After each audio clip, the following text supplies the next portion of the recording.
About 7 years ago, on episode 135, I interviewed a couple of Nebraska farmers who both said they were expecting to hire a data manager for their farming operation in the coming years. What seemed like an extreme idea at the time, today looks almost inevitable. But now instead of an employee, it's more likely to be AI.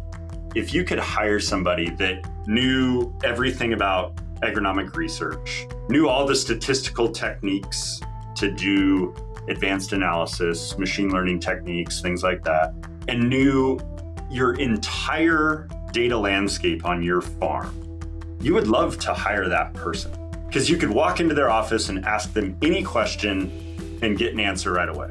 Patrick Smith is a farmer in Washington State and the founder of Oxrow. In the first year of using Oxrow on the farm, he says he identified $1.3 million in operational waste.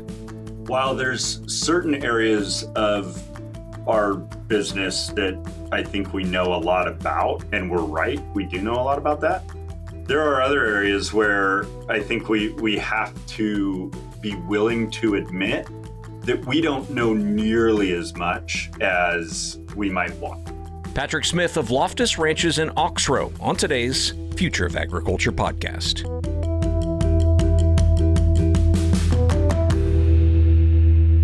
Hello, fellow Ag Nerd. Thank you so much for joining me for another episode of the Future of Agriculture. My name is Tim Hamrich, and every week you and I get to hear from the founders, farmers, innovators, and investors, the people shaping the future of the ag industry. I'm happy today to welcome back Patrick Smith on the show. Patrick first appeared back on episode 309 with Dan Maycock to talk about their technology consulting company, Loftus Labs. In that episode, you heard about how Patrick grows hops and a few other specialty crops in the Yakima Valley of Washington. Now, back at that time in 2022, Patrick and Dan were both doing technology consulting for larger farms and agribusinesses. But now here in 2026, with the explosion in capabilities we're seeing from artificial intelligence, Loftus Labs has narrowed in on one product, a technology solution that leverages AI to give farmers and agribusinesses deeper insights into their operations like never before. I'm going to let Patrick share the details about how all that works. But before I do, just some quick background here. Patrick Smith is a fourth-generation farmer at Loftus Ranches. The Smith family's farm includes hops alongside apples, pears, peppers, and some other crops as well. He focuses on long-term strategy, capital allocation, and stakeholder relationships, balancing operational discipline with financial rigor. He also founded Oxrow.ai, an analytics platform that we're going to talk a lot more about here today that helps farms and agribusinesses pull together fragmented operational and financial data into decision-ready insight. The platform grew out of direct experience running complex businesses with messy data where the cost of getting things wrong is high. In 2013, Patrick co-founded Bale Breaker Brewing Company, extending the family's hop farming roots into a consumer brand built at the source. He serves on the board of Yakima Chief Hops and has held leadership roles across hop industry organizations. Prior to rejoining the family business in 2009, Patrick spent 5 years in the financial industry, most recently as an analyst with Bank of America Merrill Lynch in their public finance group. He holds a Master of Science in Ag Economics from Purdue and an MBA from the Kelley School of Business at Indiana University, as well as a Master of Science in Business Analytics from the Stern School of Business at New York University. As some of you might know, hops are an incredibly fascinating and very unique crop. We could easily just do a whole episode on growing hops, and maybe we will, perhaps for a round 3 here with Patrick. But because quality is such an important factor to that crop, there's a lot of complexity into both growing and also marketing hops. And so I think it's a unique crop that lends itself to building a tool like Oxrow.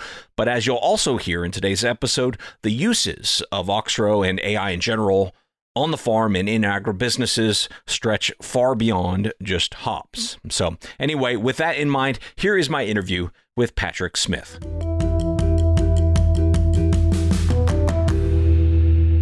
The origin story of Loftus Labs was, essentially myself, a couple of guys I went to grad school with, and another one of the original founders of Loftus Labs, Dan Maycock, who was on your show the last time we were on.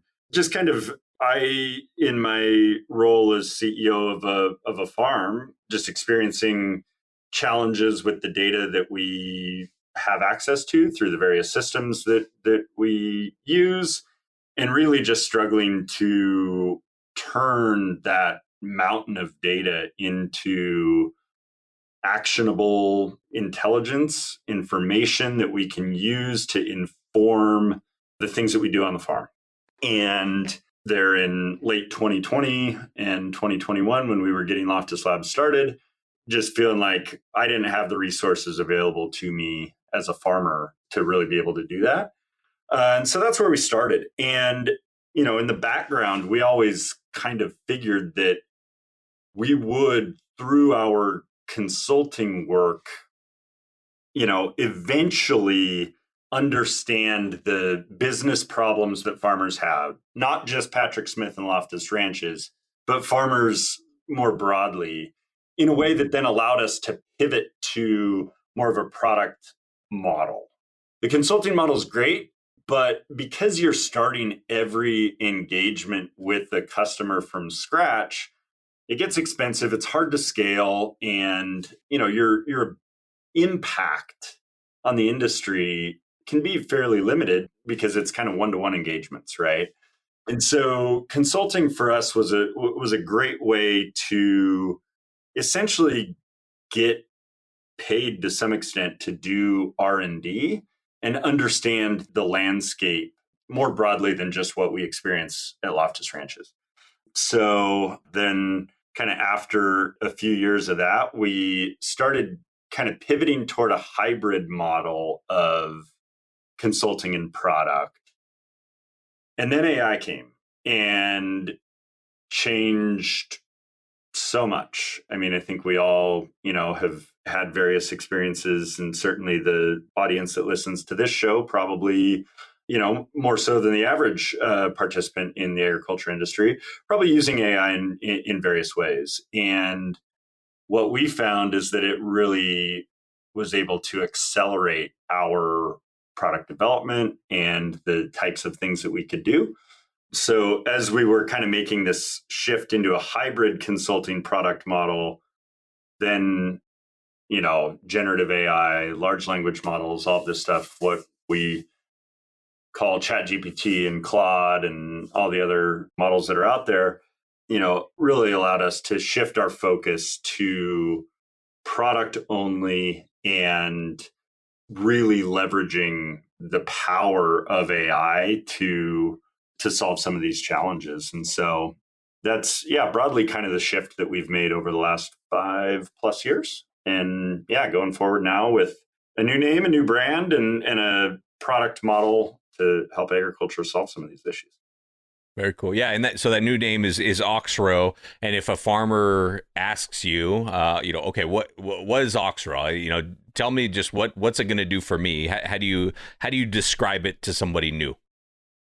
Yeah. So one of the pain points that I have experienced as a farmer with ag tech is that we keep adding systems of record and point solutions for all of our various needs, right? So we have an accounting system. We have a farm management system where we have our work orders, some of our IPM information, fertility information, things like that. We have our labor tracking system over here. We have countless spreadsheets and PDF files and everything else, right? And so everything ends up getting scattered across all of these different systems. And there's no connective tissue there that helps me understand my business if I zoom out one more level. If I want to answer a labor question, I can go into the labor system and answer very narrow question, right? But as CEO of a more complex, operation, sometimes my questions need to have answers and supporting evidence and data that come from multiple different systems. And the friction that exists of both just technology friction, having however many different browser tabs open and applications open on my computer. And then the mental friction of trying to make the connections between those data points in my mind. The friction essentially makes it, virtually impossible. And so what Oxrow does, to simplify it as much as I can, is we're taking all of those source systems that you already have, and we're connecting those with automated pipelines into a product and a platform so you can go to one place, and then we have some custom or like canned reports that you can access. And then the real kind of killer feature is the AI chatbot implementation over the top, right? And so we talk about it as almost imagining like if you could hire somebody that knew everything about agronomic research, had access to all of it instantly in their brain, knew all the statistical techniques to do advanced analysis, machine learning techniques, things like that, and knew your entire data landscape on your farm so that they knew exactly where to go to get the answer every single time and they could do it instantaneously. Like, you would love to hire that person because you could walk into their office and ask them any question and get an answer right away. So essentially, that's kind of the idea of what we're building, so that whether you're the CEO or the farm manager or whatever in your organization, you can go ask these questions and iterate on your understanding of what's happening in your operation in a way that really wasn't available before. Yeah. And in the post that I saw about Oxrow, you'd said in our first full crop year, we identified $1.3 million in operational waste. And I liked your next sentence, which is not by working harder, by learning faster. So I imagine to achieve that, not only do you need the tool, but you also need to know how to use it. I mean, what to ask it. Can you give us an example of the types of questions that you're asking to identify kind of operational waste in the company? Yeah, 100%. So the key on anything like this, it's not just the tool. The tool, whether it's what we're building in Oxrow or anything else that a farmer may use, a tool on its own it has limited value. There's also the change management component and the knowledge of how to get the most value out of that tool, whatever it is, whether it's software tool or piece of equipment that you use in the field or whatever, right? And so the key unlock for us there was, I would say, kind of matching the tool with the change management and then giving a person in the organization the responsibility and the authority to change the way that we do things. And so where most of that savings came from for us, especially crop producer, high wage state, agricultural overtime laws recently being put into place here in Washington, was really around labor, right? Labor is our largest cost category. And so as we started developing this capability, I took one of our operations folks and I said, we hold Monday morning meetings for our leadership team. And I said, every Monday, I want you to come to this meeting and I want you to report to the entire group how many hours of overtime we had last week, where that overtime originated from, and start thinking about, ways that we can change the way that we do things, right? And so he would be asking questions of the data, like breaking down job location, what field were people working in, what activity were they doing? And then as we started getting into it, for people with a certain degree of curiosity, you probably experience this when you're using these tools, in that you ask a question, you get an answer. That answer generates a new question in your mind, right? And so you have this like iterative process where you're asking question, receiving answer, and the questions get sharper and sharper. And one of the insights that we came to as a management team was that the overtime hours that we experienced weren't always like the 41st hour that somebody worked. Maybe it was something that somebody did on Monday morning that didn't need to be done on Monday morning. That then, we get to Friday and there's a higher priority thing that needs to be done. And so now we're paying overtime to get that thing done when we could have changed what somebody did on Monday. And so we started thinking more along the lines of, what are the highest priority things? Can we front load those in the week? How do we allocate our labor resources in a way to get the most important work done first? And so the ability to use our labor tracking system, we use PickTrace, to use our labor tracking system to start delivering to the managers closest to the crews where people are and what they are doing in virtually real time, and then training our management team to start thinking about, is this the best allocation resources right now, right? Yeah, it makes a lot of sense. And so I imagine, so like PickTrace would have the data of like where were crews and when, but it can't necessarily answer why, right? And the why has to come from other types of data sources that you happen to have. And so as your operations manager is like, okay, I know who worked the extra hours, I know where they were, and I know in the moment why, but I don't really know why. So it kind of helps you get to sort of the root causes of what's happening there. Yeah, and a lot of that, we're relying on the creativity, the curiosity, and the desire for our management team to do a great job.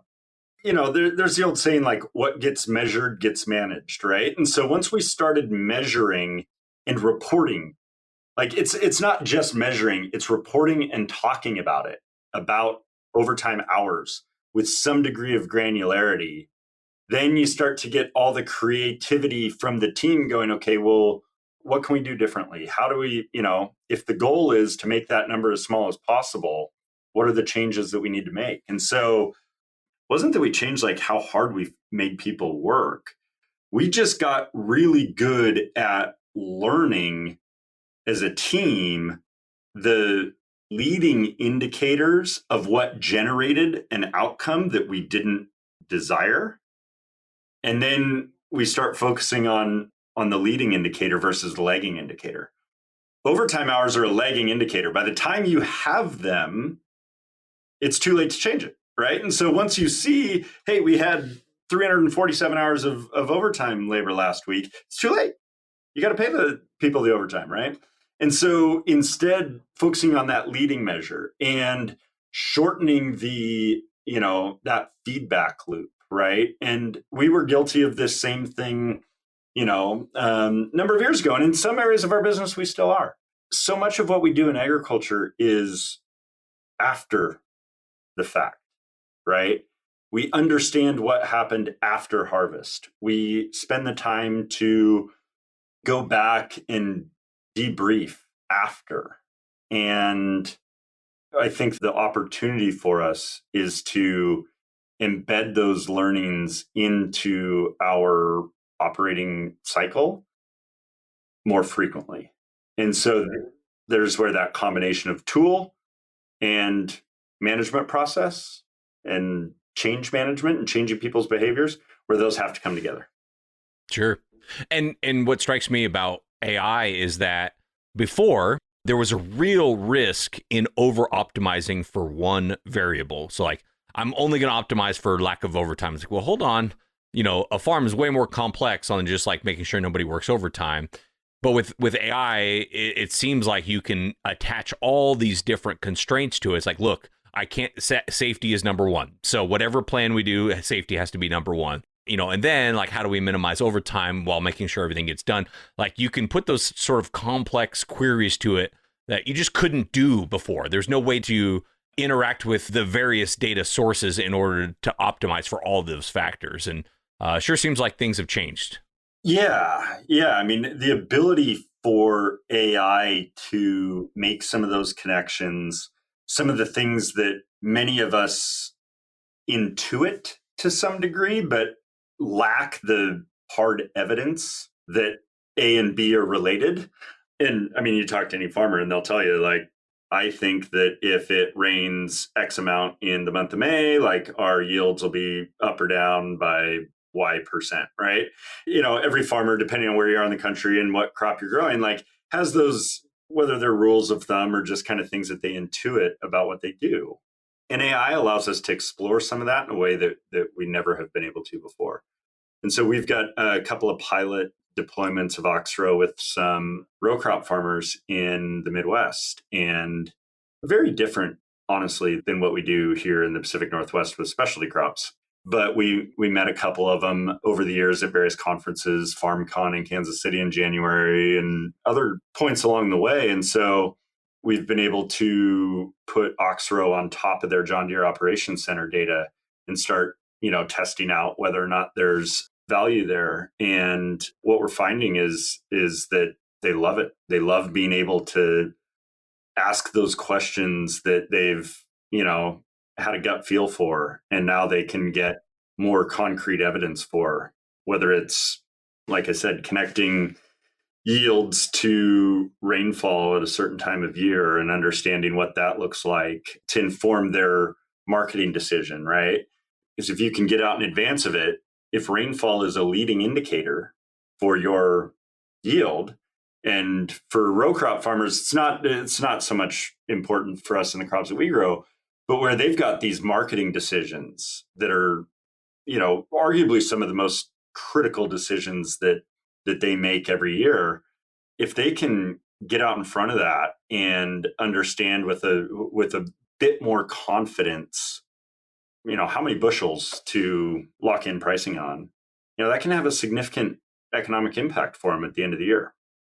We talk a lot about better decisions faster in Oxrow, and that's kind of where what we're trying to do, and I would say at this point, we're not trying to replace the farmer. We're not trying to tell the farmer what to do.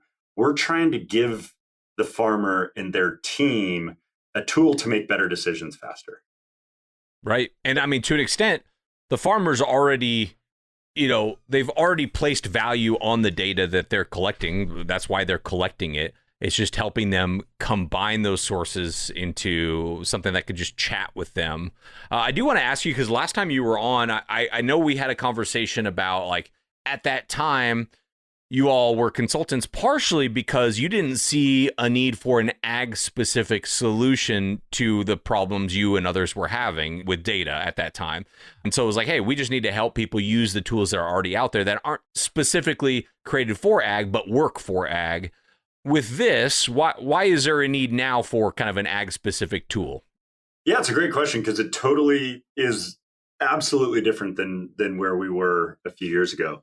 I think for us, why we changed our mind there was really with seeing what AI can do, right? Before, when we were doing consulting, we were standing up a data warehouse in Azure and throwing, Tableau BI reports on top of it, and that you could use those off the shelf tools in that way, and then it didn't need to be specific to ag. I think the difference, what has changed and why we've changed our thinking about that, is really with generative AI becoming such a powerful force in our economy now. And the feeling that the frontier models are incredible generalists. They know a lot about a lot, but there's specific nuance in any given vertical that they may not have, the best insight into without a little bit of help. And so our hypothesis is that there will be an entire ecosystem of companies across every part of the economy that specialize in connecting the frontier model to that industry's unique combination of data sources and essentially lubricating the flow of data from source systems to frontier model and back in a way that reduces cost, reduces time, and improves the output, right? And so we've done testing on this where I can take a CSV export from some of our systems, put it into Claude or ChatGPT, ask it questions, and it delivers answers very confidently. But because of some piece of missing context, the answer is wrong. And then we can take that same data set with the Oxrow context engine that passes it to the same LLM, and the quality of the answer is better. Because what the user asks, right? And so you think about, you read all these how-to articles, how to get more out of your ChatGPT and Claude and whatever, and a lot of it is in prompt engineering and providing the right context and things like that. Writing those prompts is time consuming. You got to give it all the context. You got to tell it everything. Sometimes you just want to ask a question, right? And so what products like Oxrow does for agriculture and what other companies are doing for other verticals is it helps pass a lot of that context to the LLM because it's interpreting what the user wants and then can help the LLM get there quicker. And so I think that's the piece that's changed, is that to really unlock the power and the value from these frontier models is that we need to help those models better understand the nuance of the data that we have and of the questions that we're asking. Yeah. And so for more listeners to kind of really understand the opportunity here, you were talking about the amount of savings on reducing overtime and how you use the tool for that. You also mentioned some Midwest row crop farmers that are using it. Labor matters to them, but probably a lot less. How have you heard much about where they are getting most excited about the value they're getting from it? Yeah, I would say that, a couple of areas come immediately to mind. And then I can expand beyond that shortly. I would say that the two areas that come immediately to mind are marketing decisions and planting decisions. And so planting decisions, both planting timing and also like choosing genetics for a specific field based on the characteristics of that field, right? And so, you think about the complexity of describing soil from a data perspective. There's stuff that we don't, as humans, don't even understand about what's happening in the soil, right? And how complicated it is. And so, in a way, that's super exciting for me because, even today, where we're able to do some of this stuff, I still think we're just scratching the surface because soil's an infinitely fascinating area of study. But because of all of the different variables at play, right? Whether it's like how much calcium or magnesium you have in the soil, or the ratios between different elements in the soil, by using modern statistical techniques, you can start to describe soils, and classify them in certain ways, and then look over the course of your farm's history and start to match genetics or cultivars to a soil. And so soils that have a high calcium to magnesium ratio versus soils that have a lower calcium to magnesium ratio, you might make a different planting decision there. And then, as you start to go through all the micronutrients and everything else, I mean, God, it's almost endless the number of questions and decisions that you could make based off of that. Fertility decisions is another one that I think is important across crops, not just row crops, but especially crops as well. I mean, for a lot of us, for us, for example, you kind of, I don't want this to sound wrong, but in general, it's true. Humans are lazy. We take shortcuts, right? And that's evolutionary. There's energy conservation that comes from taking some shortcuts. And so I don't mean to insult anybody, but this is true across humans, right? We look for ways to simplify things. And so, you think about a farm that has, say, 100 different fields that they're farming. It's a big farm. They've got fields all over their county. They got 100 different fields. Most of us have a handful of fertility programs that we would run, right? And so, we might say in hops, for example, we might say we're going to put 20 pounds of nitrogen on every week through the drip for this period of the year. Well, why 20? It's a round number. And we're using 20 pounds, and pounds per acre are units that the plant biology doesn't actually care about, right? And so we chose a round number and said, this is how many pounds of this element that we're going to put on per acre. Nobody ever said that 20 pounds was the optimal amount. What if it's 18 and a half? No one's ever going to choose 18 and a half out of thin air, but that might be the right dosage that week based on tissue samples that you took, right? And so you could save 1.5 pounds of nitrogen per acre. And with nitrogen prices where they are right now, like that's real savings, And so, but most of us are not going to arrive at that, change just out of thin air. And what we know about fertility, for example, is that there's diminishing returns. You put on 20 because it's what you've always done. You don't put on 25 because you don't get the value out of putting 25 on versus 20. What if 18 and a half is the right number? And so, I think there's a lot of areas like that where if we can shorten that feedback loop from, hey, we took tissue samples, here's what it said. All right, the next time we make a nitrogen application, we're going to drop it to this amount.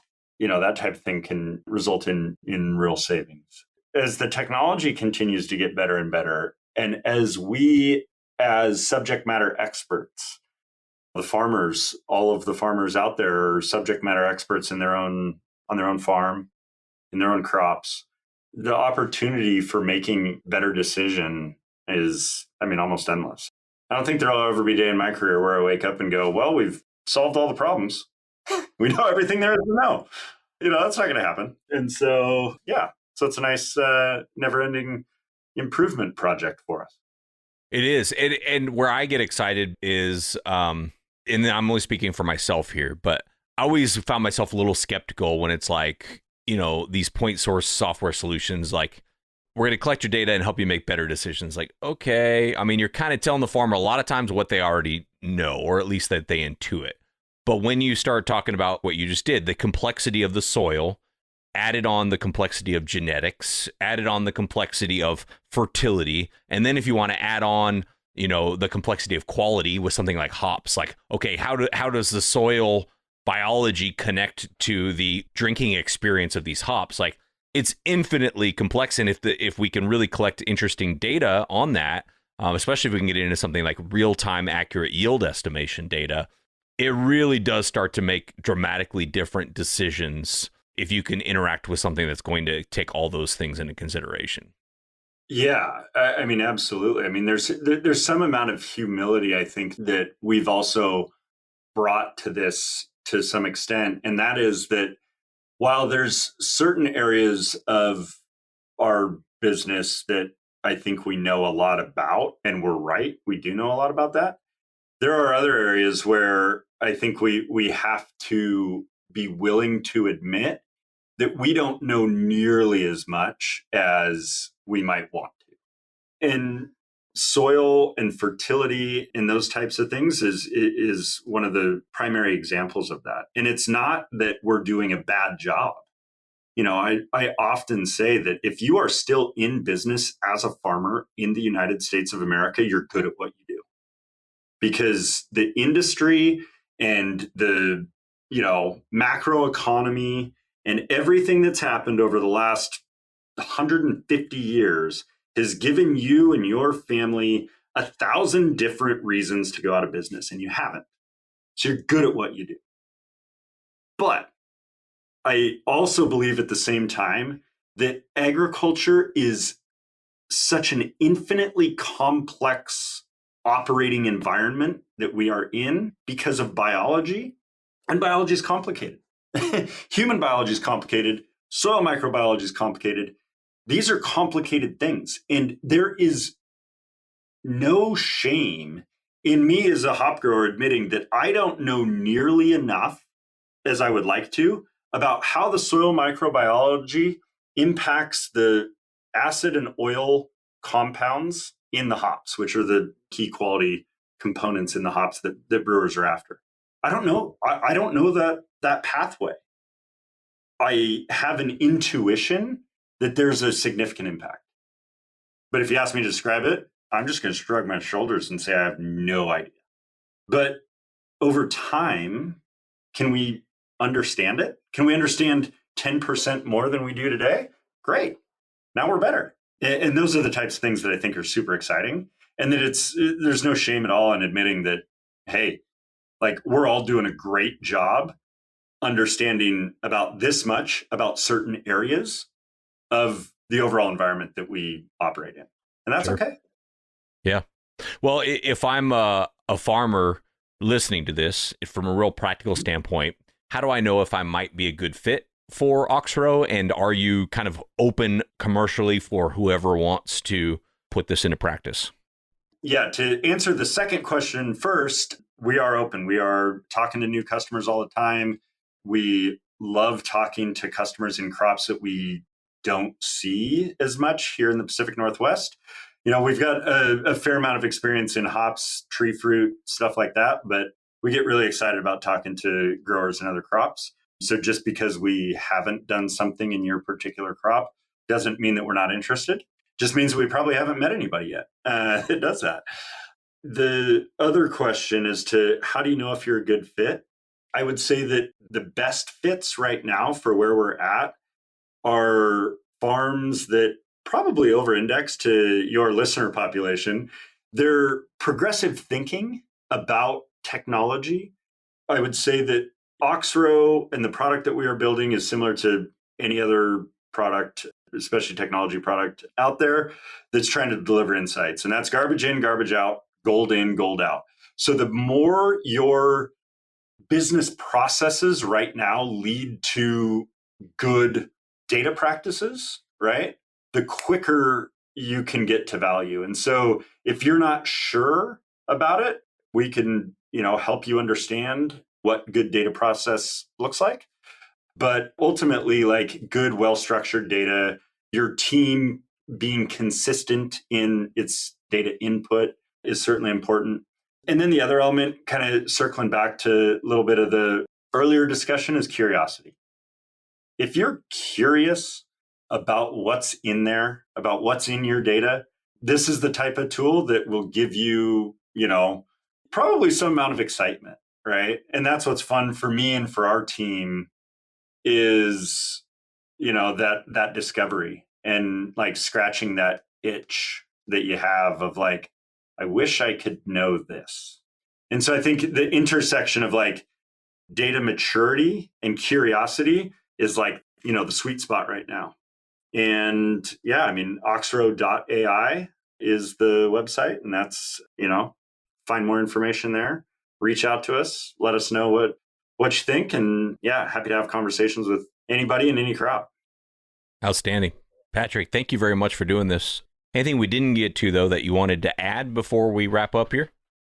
I would say that the only thing that I guess I would touch on is a little bit of just like ag tech, zooming out a little bit. It's a tough environment, ag tech wise, right now. The kind of investment into ag tech is slowing. We've seen a lot of bad outcomes in ag tech and, CEA and a lot of the stuff where, capital was piling in over the last few years. And, it's tough. But I think part of what we are doing is, for me personally, is a little bit of a response in a way to some of the frustrations that I have experienced over, the last 10 plus years as a farmer with ag tech. And that I encourage your listeners who are farmers to think about the problems that they are experiencing and how they could be a part of solving it. Because what I've experienced a lot in ag tech as a customer is that a lot of this has been like what I would put in the bucket of science projects, and that much of it, hasn't lived up to the promise, which is the nature of experimentation. Nothing in science projects, very valuable, right? You end up learning a lot. Some of it works, some of it works really well in specific crops and not so well in other crops. I think there's a real opportunity for us as a broad agriculture industry to bring some of the innovation back to the farm and originate at the farm. Because no tech entrepreneur, no venture capitalist is going to understand the specific issues that occur on your farm better than you do. And I encourage us all to be, thinking differently about how to solve it and maybe partnering with the right people. I mean, we didn't build this on our own. I brought in people that I went to grad school with who came from outside of agriculture to help me build it, right? But it was to solve our specific issue initially. And then, we've found that we can broaden it out beyond just the crops and problems that we have into something broader. And so kind of embedded in what I just said there's this idea in a way that like agriculture is one thing, and it's not. Agriculture is hundreds of different industries that get lumped together. And sometimes there's solutions that can span across many different crops or segments of agriculture, and other times there's not. Hops are a really weird one. There's no other crop that we share a lot of commonality with. And so, a lot of the innovation in hops has come from the farm. And so I think there's a little bit of that built into us, and why we took this leap is that we're in hops, because we're such a small, goofy industry, we've had to do a lot of build our own type of stuff over the years. And that the same is probably true for people in other crops in other parts of the country and other parts of the world. And so I think there's a bit of a feeling that I have that if we're going to really be successful in changing the way that we do things on the farm using technology, that we need to take the initiative back at the farm level. And instead of having people come to us with the solutions, be a more proactive part of designing the solution. All right, well, I think we will wrap up today's episode right there. Thank you very much to Patrick Smith for coming back for his second appearance on the podcast. If you'd like to learn more about what they're doing, I'll leave a link in the show notes for Oxrow.ai, where you can go check that out and learn more. I think his last point there about farm-level innovation is certainly worth thinking about, especially in the context of this sort of AI revolution that's happening right now. What I mean is that these tools can make it so that anyone could be a developer or builder, so those that have experience with the problems directly can be best positioned to solve them. In this case, it's the farmer or the agribusiness leader. That's a concept I know we've talked a lot about on the show over the years, but it's cool to see it coming to fruition with people like Patrick and others. If you have any other examples of this sort of farm level or agribusiness level innovation, I'd sure love to hear them. You can always reach me via email, tim@aggrad.com. Thanks so much for listening, for your time and your attention. I do not take it lightly. I'll be back next week with another story of ag innovation.